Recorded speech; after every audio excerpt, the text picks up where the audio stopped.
quick tour, a Himalayan flight and some hard packing decisions. We're trekking in Nepal, right here on Drone and Phone.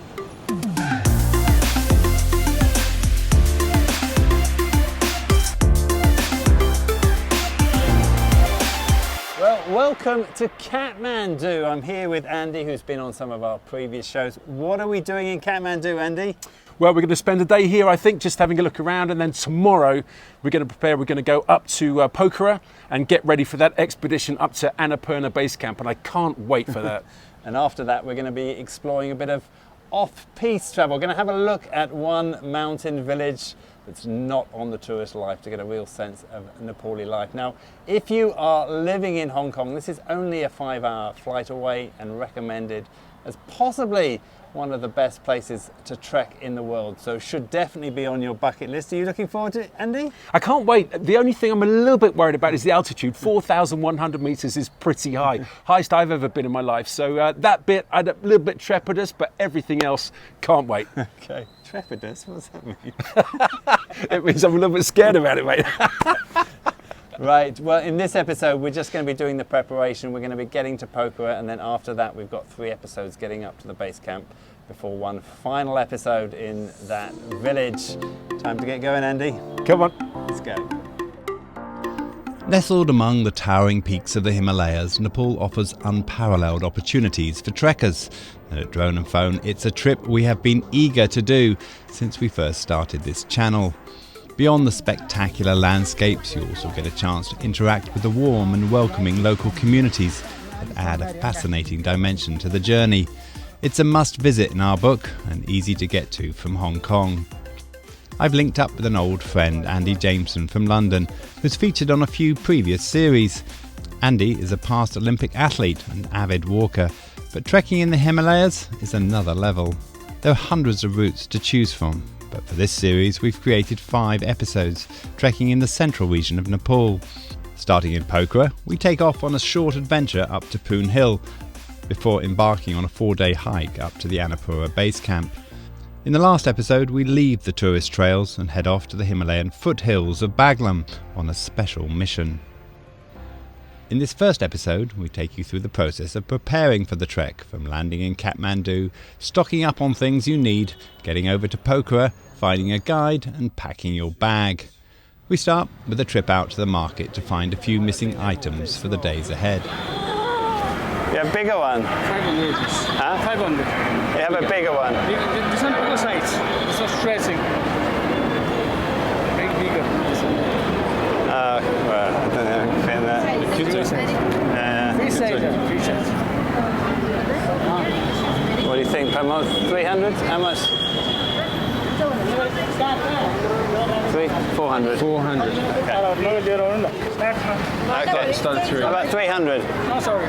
400. 450 rupees. I'll give you 400 last price. Okay. Nice work.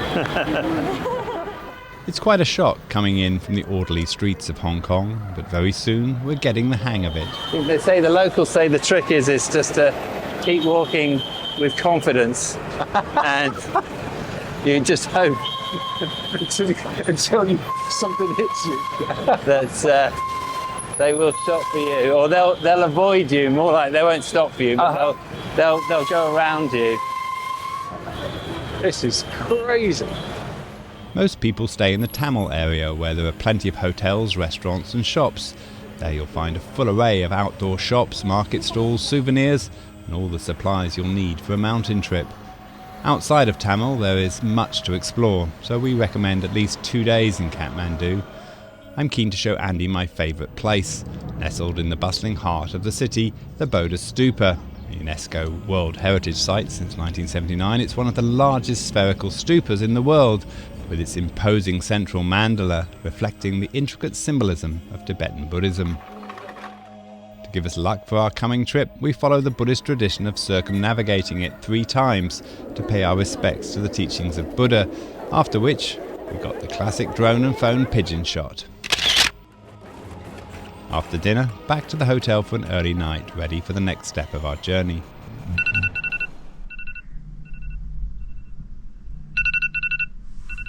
Well, today we're going to be going over to Pokhara. We'll be taking a plane. Look at that beautiful day this morning. And tomorrow morning we're setting off on the big one. So the trail starts tomorrow. Morning.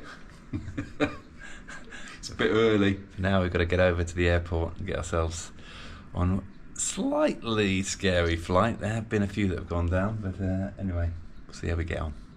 We'll be fine. There are buses and planes from Kathmandu to Pokhara. Both have their dangers, but we opt for the half-hour flight. If you do likewise, get to the airport early and ask for a window seat on the right of the plane, where on clear days you should get a magical view of the Himalayas. We're not so lucky, though we do get an occasional glimpse. Once at Pokhara Airport, it's time to meet Milan, our guide.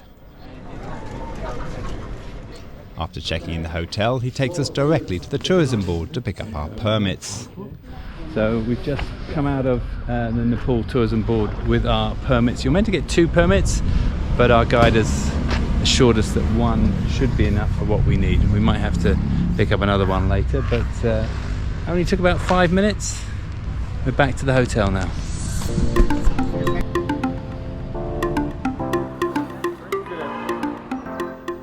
Back in the hotel, we sit down with Milan to discuss the planned route. As of April this year, it is compulsory to take a guide with you when trekking in Nepal. Although you can easily find official guides on arrival, we recommend researching and booking before you come, as getting the right guide will make or break your holiday.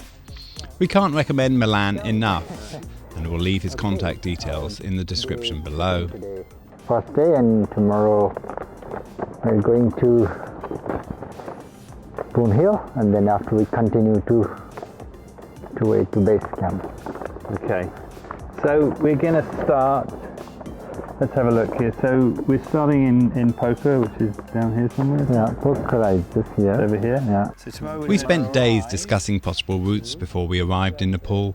We could have saved ourselves a lot of time, as an experienced guide like Milan will be able to give you much more realistic expectations. We discuss whether to get a porter or not. We decide not to. We also discuss what the most recent road conditions were like and the weather forecast for the coming week. All these can alter any well-made plans, as we soon discover. Plan agreed, we take a stroll in Pokhara, taking in the sights and smells along the lake. It's a much more relaxed place than Kathmandu and a great staging post for an adventure. With all our last-minute shopping done, it's time to return to the hotel and pack the bag.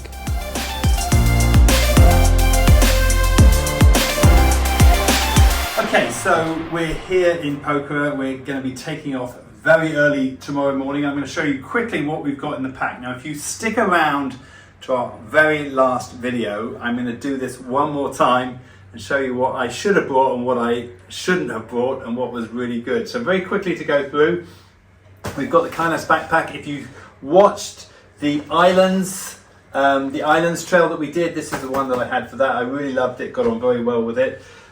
Go through very quickly. So I've got a medical kit here and some little bits I've taken out. Obviously, tablets for your stomach, plasters, stero strips, paracetamol in case you get really bad altitude sickness just before you do need to go down at that point. And then obviously normal stuff like toothbrush, suntan cream and bug spray. Not sure if I'm going to need that, but I've got it just in case. Got a pair of slippers here. Now, if my feet get wet, I'm going to be able to wear those at night to be able to get around, but I'm saving on the weight of an extra pair of shoes. A few other things, got all my permits, some money, passport and everything in a nice waterproof secure case here. That's a waterproof top that's going to be for the lowlands, and then I've got a buff, this is for getting hot, just some very ordinary garden gloves in case I'm going through stuff where it's thorny, my hat, and then a rain hat here in case it's raining. This is for warmth, and under trousers again. Now, in terms of warmth, what I'm going to be going with is a very simple t-shirt, followed by base layer, followed by sweatshirt, and then followed on top of that by a big down jacket, which is here. Thanks again to Kailas for that.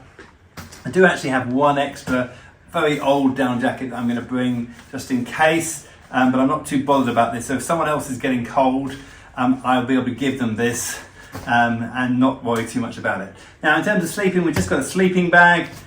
This one is not a particularly warm one, down to -5 degrees, but that should be enough for where we're going. Now for water, I've decided to bring a live store bottle, which means I can fill up from rivers and drink, but I can also just use it as a normal water bottle as well. That's useful. Sunglasses, torch, USB charger. This is for all my electronic stuff that I've got. A little penknife just in case, and then enough socks and underwear for the whole trip, so I've got a clean change every day and enough t-shirts for clean change. In terms of leg wear, I'm going to be going hopefully in shorts most of the time, and I'm just going to bring one other pair of long trousers, which are some Gore-Tex waterproofs, because we are expecting some rain, so that's going to give me some protection. And obviously I've got my these I can wear underneath the Gore-Tex one as well to give me extra warmth. Over here, just some basic stuff, plastic bags, and then a load of treats. This is what we call sort of energy food, but also gives you a bit of a boost of morale when things are not feeling good. So this should be enough, hopefully. It's all I'm going to take. We're not bringing porters, so it's as light as I can go for the next 7 days.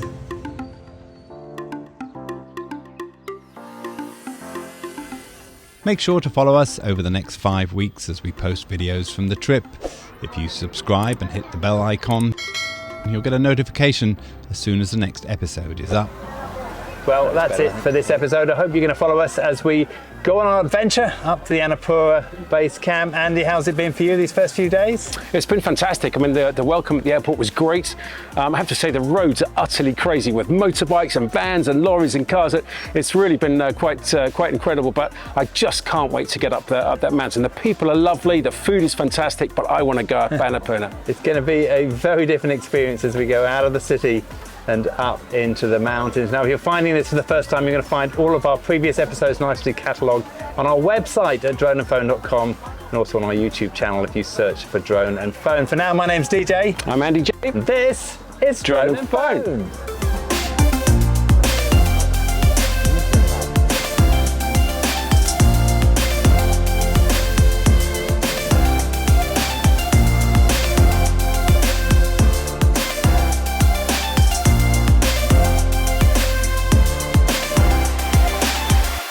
Your YouTube channel name? Drone and Phone.